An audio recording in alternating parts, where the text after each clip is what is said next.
Buenos días, feliz domingo, bienvenidos de nuevo al Mundo de Economía y Negocios por Globovisión. Gracias por permitirnos estar en sus casas para presentarles los grandes y pequeños temas que afectan su vida diaria, la de su familia y la de todo el país. Esta semana hemos visto en España cómo la situación económica se ha complicado. Miles de personas han salido a las calles a protestar contra un paquete de medidas económicas que exprime más el patrimonio de las familias, básicamente, y pone a los españoles y a los inmigrantes, entre ellos muchos latinos, a pagar las cuentas que dejó el sistema financiero en medio de una severa crisis financiera.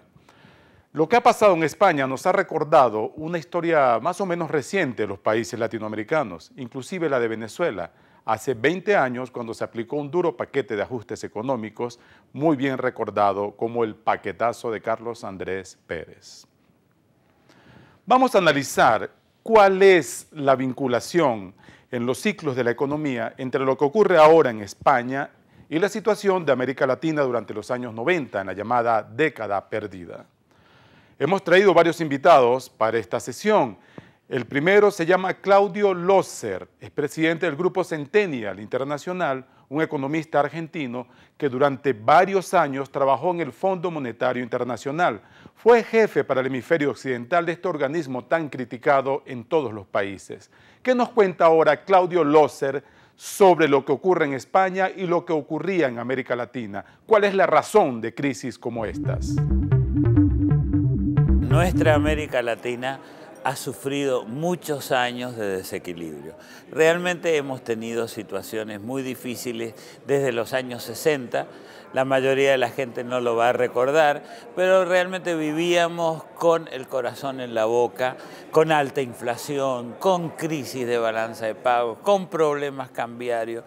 Y eso nos enseñó a tener cuidado, a manejar nuestras cosas con más cuidado, algunos países más, otros países menos, con una situación donde los bancos empezaron a prestar en forma más cuidadosa, donde nos tomamos las cosas más en serio. En Europa, que nos estuvo enseñando o queriendo enseñar mucho tiempo, nos encontramos que dijeron nosotros estamos más allá del bien y del mal. Y dijeron nosotros somos distintos, a nosotros no nos puede pasar lo de otros lugares porque somos fuertes, somos ricos, y de pronto se encontraron primero con una Grecia, con una Irlanda, con un Portugal, que habían gastado más de la cuenta, que la gente vivía muy bien, pero no podía aguantar una situación donde el mundo empezó a desacelerarse. La crisis del año 2008, hace 4 años, pegó muy, muy duro,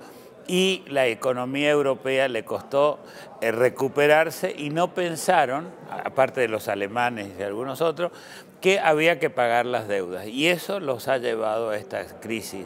Un poco la situación de América Latina, con cara más seria probablemente, pero también dando beneficios que todos creemos que nos corresponden, pero que no podemos pagar o no queremos pagar. Latinoamérica está en una situación privilegiada, pero el privilegio no es algo que uno tiene comprado. El privilegio de la tranquilidad, yo diría que lo alquilamos mes a mes. Y eso es lo que nos olvidamos. En América Latina estamos muy bien, no toda la gente, hay pobres, por supuesto, hay clase media, todos sufrimos, peleamos día a día, pero realmente lo que tenemos es una situación donde estamos empezando a sentirnos demasiado confortables en que América Latina no va a tener problemas. Y yo creo que no hay nada mejor que pensar que las vacas flacas pueden venir, que a lo mejor no van a ser tan flacas como en el pasado, pero que van a ser flacas. El fondo siempre tuvo conciencia, se hablaba de corazón, lo que pasa es que hay que reconocer que 2 más 2 son 4, que tenemos lo que tenemos, no tenemos lo que queremos, sino lo que tenemos. Lo que sucede es que muchas veces los políticos usan o usaban al fondo para decir tenemos que hacer estas cosas y no querían tocar a sus clientes personales o a sus clientes, digamos, políticos. Yo diría que el fondo aprendió su lección, que es crucial la defensa de los sectores de menores recursos, no las clases medias hay que defender a todos, pero las clases medias se pueden defender. Pero los pobres que no tienen capacidad de comunicación, no tienen capacidad de acción, hay que protegerlos por razones económicas, de inclusión, y por razones sociales y políticas. El Fondo ha aprendido esta lección, el Banco Mundial siempre lo tuvo en claro, así que en ese sentido estamos no en un mundo mejor, pero por lo menos con mejor comprensión de los problemas. Tanto en un país, en una empresa, como en una familia, aplica una ley básica de la economía. Nadie debe gastar más de lo que gana, o en todo caso, si eso no es posible, nunca debe endeudarse por encima de su capacidad de pago. El déficit fiscal no es más que un agujero que tienen las cuentas del gobierno. Una diferencia enorme entre lo que se percibe, ya sea por impuestos o por ingresos comunes, y lo que se gasta. Para pagar estas cuentas, en el caso actual de España, se ha recurrido al aumento del impuesto al valor agregado y también a los recortes de gastos e inclusive de sueldos de empleados públicos. Hay una analogía que recuerda lo que ocurrió en Venezuela hace algunos años. Pero ¿qué es lo que está pasando exactamente en España? ¿Cómo se llegó a esta situación que ha provocado la ira de miles de personas? Se lo hemos preguntado a Joaquín Estefanía, un economista y ex director del periódico El País, también escritor, y quien tiene varias explicaciones y enfoques para intentar darnos luces sobre una situación que podría estar también presente en el futuro de varios países latinoamericanos.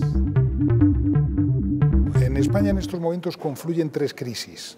Solamente se habla de la primera, que es la crisis económica, que es una crisis fundamental y cuya manifestación más importante es el desempleo. En España están en desempleo el 25% de la población activa. Luego hay otra crisis política, que es la incapacidad que tienen los grandes partidos españoles, los que están en el gobierno y los que están en la oposición, para llegar a un acuerdo, a una especie de pacto de Estado en una situación excepcional económica.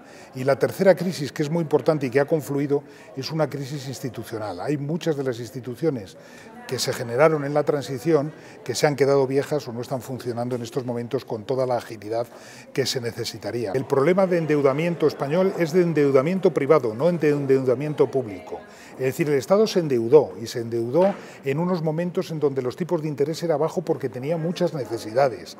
Es decir, pero la principal parte del problema está en las empresas, en las familias y en los bancos, que son los que están muy endeudados y son los que tienen que devolver el dinero ahora a corto plazo. Por eso el problema es un problema de la población, no es un problema básicamente del Estado. Por eso España no ha sido intervenida como Grecia, Portugal e Irlanda, sino que han sido intervenidos sus bancos. Eso no significa que no vaya a haber condicionalidad de la que antes aplicaba el Fondo Monetario Internacional, pero lo que sí significa es que todavía no hemos llegado al nivel máximo de intervención. Ese paquete que aplicó Rajoy esta semana, que es particularmente duro y se parece a los del Fondo Monetario en América Latina en los años 80 y 90, ¿cuál es la perspectiva? ¿Ese paquete va a ser suficiente y se va a mejorar la situación o va a crear... Ese paquete es el cuarto paquete que aplica el presidente de gobierno Mariano Rajoy en los 6 meses que lleva gobernando, ¿no?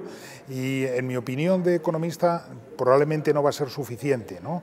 ¿Por qué? Por dos cosas. Porque todo ello está encaminado a que en el plazo de 2 años España pase de tener un déficit público del 9% a un déficit público del 3%.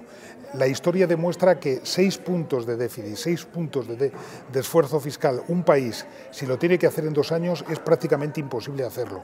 Y en segundo lugar, por una cosa muy sencilla, porque ese paquete está hecho, en primer lugar, de recortes de gastos y en segundo lugar, de nuevos impuestos. Pero la recaudación fiscal se está cayendo, puesto que si la gente está en paro o si las empresas no ganan dinero y no consumen, es decir, no hay ingresos fiscales, luego tendrá que probablemente que aplicar más ajustes, más recortes del gasto público, ¿no? En este caso, América Latina es la que nos ha dado las lecciones a nosotros, porque nosotros estamos viviendo los problemas y estamos aplicando recetas que se aplicaron en América Latina hace 20 años. O sea que en este caso no somos nosotros los profesores y América Latina los discípulos, sino viceversa. La lección que tenemos que tener los latinoamericanos y los españoles es que tenemos que tener memoria de los errores que hemos cometido, ¿no?